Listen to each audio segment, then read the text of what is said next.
C'est quoi? Quoi? C'est quoi? Oh, Les Aztèques, c'est eux qui ont inventé le calendrier. c'est pas vrai. C'est le calendrier rigolo. Tu sais, t'as une page que t'enlèves, puis par exemple, il y a écrit 12 et en dessous, il y a un dessin rigolo. Oui. Où il y a un Aztèque qui est en train de tuer une vierge.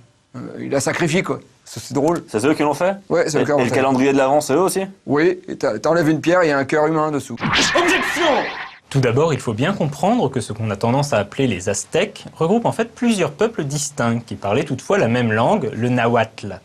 En vérité, le nom Azteca désignait le peuple mexicain avant son installation à Tenochtitlan. On ne sait pas trop d'où ce peuple serait originaire. Certaines légendes prétendent qu'il serait venu du nord, d'un pays nommé Aztlan. Selon d'autres légendes, il serait venu de Tamoanchan, la source de toutes les civilisations. Enfin, une troisième version place l'origine des Aztèques à Chicomostoc, les 7 cavernes. Il faut savoir que dans la culture aztèque, les cavernes et les grottes sont des lieux de passage entre le monde des vivants et celui des morts, ce qui sous-entendrait que les Aztèques croyaient avoir une origine surnaturelle.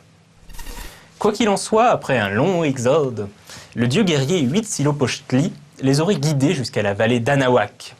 Là, ils auraient assisté à un bon présage, un aigle perché sur un cactus en train de dévorer quelque chose, on ne sait pas trop quoi, même si certaines traductions parlent d'un serpent.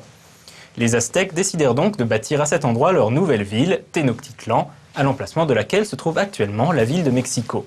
Les Aztèques bâtirent une bonne part de leur culture par leurs échanges avec un autre peuple de la région, les Toltecs. D'ailleurs, en aztèque, le mot Toltecayotl est synonyme de culture. Les Aztèques étaient en effet fascinés par les ruines de la cité de Teotihuacan, vestige d'une civilisation encore plus ancienne, et étaient persuadés que les Toltecs en étaient les héritiers. Pour les Aztèques, l'univers avait déjà connu 5 cycles, ou 5 soleils.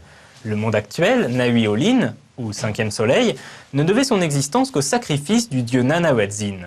Du coup, la découverte d'une cité en ruine comme Teotihuacan semblait la preuve que la légende était vraie. Si on en croit les anciens calendriers, notamment celui des Mayas, le 6e monde devrait commencer en décembre 2012, donc on sera bientôt fixé. Toujours est-il que les Aztèques apprenaient vite et qu'ils enrichirent leur culture d'emprunts aux Toltecs ou encore aux Yopi, qui était le nom nahuatl du peuple tlapanèque.